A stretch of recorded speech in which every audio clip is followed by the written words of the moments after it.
महाशिवरात्रि। हम सभी इस रात को माता पार्वती और भगवान शिव के मिलन की रात मानते हैं। इस दिन पार्वती जी और भगवान शिव का विवाह हुआ था और कुछ विद्वानों का यह भी मानना है कि शिवरात्रि के दिन ही भगवान शिव ने कालकूट या हलाहल नाम का विष पिया था, जो समुद्र मंथन के समय सागर से उत्पन्न हुआ था। परंतु शिव पुराण में एक शिकारी से जुड़ी कथा का वर्णन भी किया गया है। आज हम इस वीडियो में शिव पुराण में वर्णित महाशिवरात्रि की कथा सुनेंगे। नमस्ते दोस्तों, स्वागत है आपका मेरे चैनल में। आशा करती हूँ आप सभी स्वस्थ एवं मस्त होंगे। शिव पुराण के कोटि रुद्र संहिता के कथा के अनुसार पौराणिक काल में किसी वन में एक भील रहता था। उसका परिवार बहुत बड़ा था। वह बलवान और क्रूर स्वभाव का था, साथ ही क्रूरता पूर्व कर्म भी किया करता था। वह प्रतिदिन वन में जाकर हिरन और अन्य पशुओं को मारता और वहीं रहकर लोगों को लूटता और उनके सामान चुरा लेता था। उसने बचपन से ही कभी कोई शुभ कर्म नहीं किए थे। इस प्रकार वन में ही रहते हुए उस दुरात्मा भील का बहुत समय बीत गया। एक दिन बहुत सुंदर एवं शुभ कारक शिवरात्रि आई, लेकिन क्योंकि वह अभागा वन में रहता था तो उसे इस शुभ दिन की जानकारी नहीं थी। उसी दिन उसके माता पिता और पत्नी भूख से व्याकुल होकर उसे खाने की याचना करने लगे। उसे बार बार याचना करने पर वह भील तुरंत धनुष लेकर वन की ओर चल दिया और पशु शिकार की ताक में रह गया। परंतु देव योग से उसे कुछ नहीं मिला और सूर्यास्त हो गया। वह बहुत उदास था और सोचने लगा, अब मैं क्या करूं? घर में बच्चों तथा माता पिता का क्या होगा? मेरी पत्नी की भी न जाने क्या दशा हो रही होगी। अतः मुझे कुछ लेकर ही घर जाना चाहिए। ऐसा सोचकर वह शिकारी एक जलाशय के समीप पहुंचा। वहां पानी में उतरने का एक घाट बना था। वहीं घाट से उतर खड़ा हो गया और सोचने लगा, यहाँ कोई न कोई जीव तो पानी पीने जरूर आएगा। उसी को मारकर अपने साथ ले जाऊंगा। ऐसा निश्चय कर वह वहीं एक बेल के पेड़ पे चढ़ गया। अब वह बस इंतजार करने लगा कि कब कोई जीव आए और वह उसका शिकार करे। इसी प्रतीक्षा में वह वहीं बैठा रहा।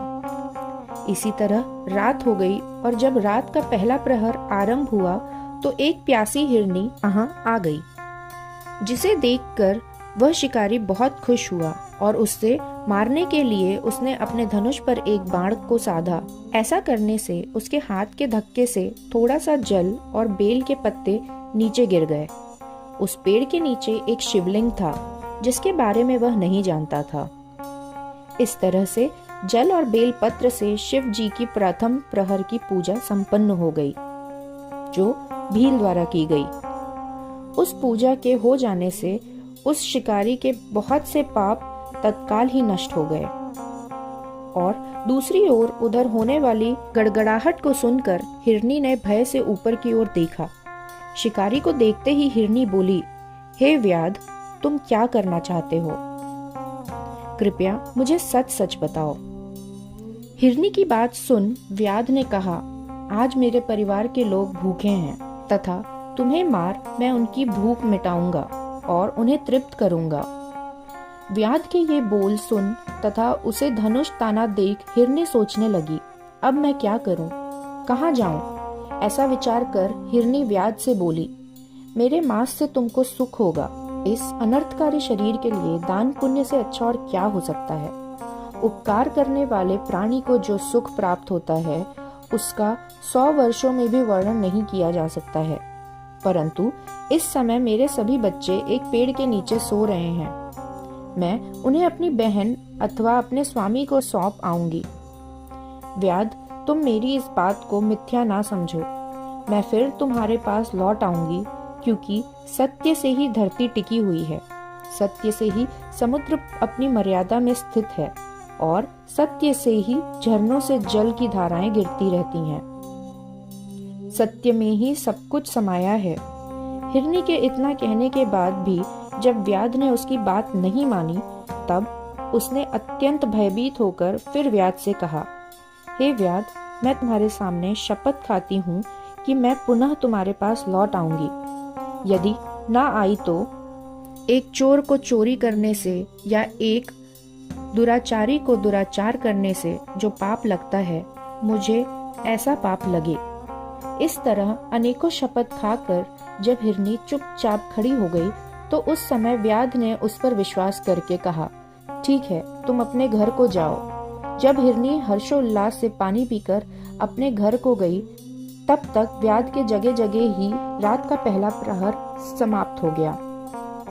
तब वह हिरनी की बहन, दूसरी हिरनी जिसका उसने स्मरण किया था, उसकी राह देखते हुए वहीं जल पीने आ गई।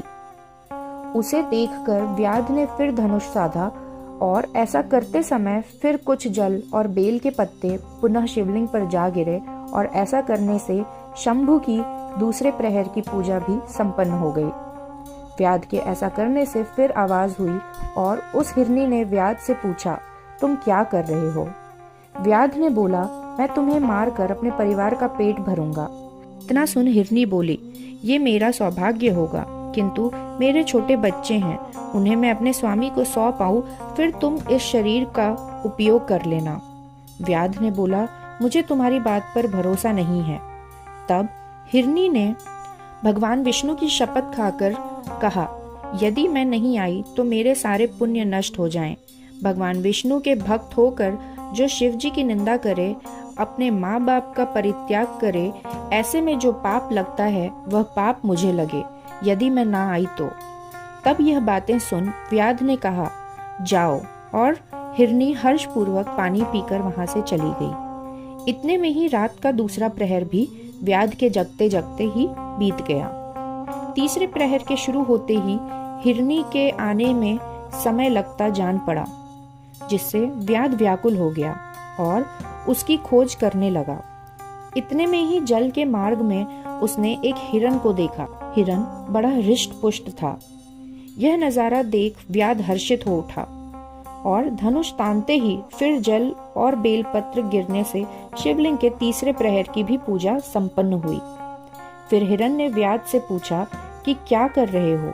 और फिर उसी प्रकार हिरन ने कहा कि मेरे हृष्ट पुष्ट शरीर आज किसी के काम आ जाएंगे, परंतु अभी मुझे जाने दो, मैं अपने बच्चों को उनके माँ को सौंप लौट आऊंगा। अब तक व्याध का मन थोड़ा पवित्र हो चुका था, क्योंकि उसके द्वारा 3 प्रहर की शिव जी की पूजा संपन्न हो चुकी थी। उसके काफी पाप भी धुल गए थे। व्याध ने हिरन से कहा, अब तक यहाँ जो आया तुम्हारी तरह बातें बनाकर चला गया, मगर वापस नहीं आया। तुम भी ऐसा ही करोगे। हिरन ने तब कहा, मुझ में झूठ नहीं है।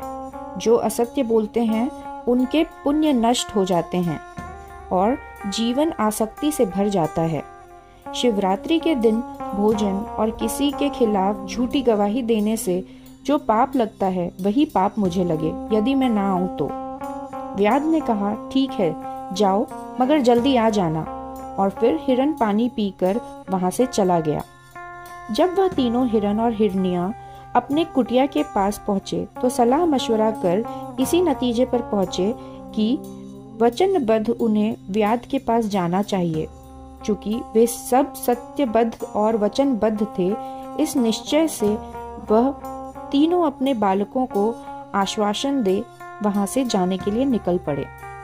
तब बड़ी हिरनी ने अपने पति से कहा, स्वामी, आपके बिना बच्चे कैसे रह पाएंगे? मैंने पहले वहां जा वचन दिया था, अतः मुझे जाने दीजिए, आप दोनों यहीं रहें। उसकी बात सुन छोटी हिरनी बोली, बहन, मैं तो तुम्हारी दासी हूँ, इसलिए मैं व्याध के पास जाती हूँ।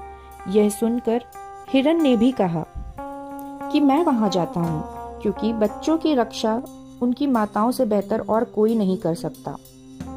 तब हिरनी ने कहा, स्वामी, पति के बिना यह जीवन हमें अस्वीकार है। तब तीनों ने बच्चों को पड़ोसियों को सौंप व्याध के पास जाने का निश्चय किया। उन्हें जाता देख उनके बच्चे भी उनके पीछे पीछे जाने लगे। उन्होंने सोचा, जो व्यथा हमारे माता पिता का होगा वही हमारा भी होगा।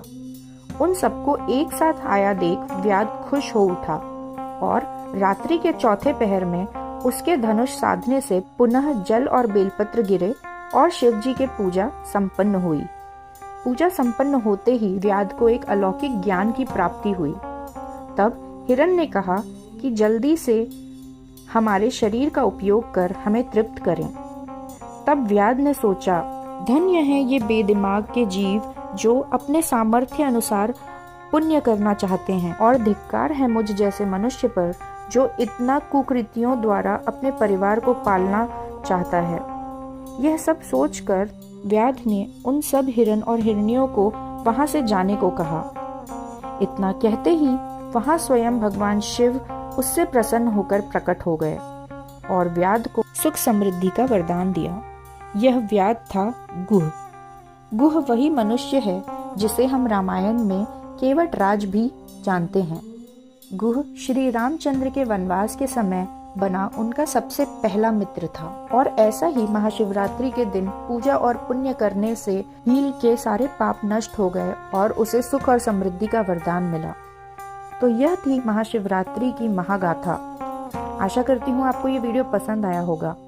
अगर आप मेरे चैनल पर नए हैं तो प्लीज़ इसे सब्सक्राइब करें, और वीडियो पसंद आया हो तो लाइक और शेयर ज़रूर करें। हम फिर जल्दी वापस आएंगे, तब तक के लिए नमस्कार।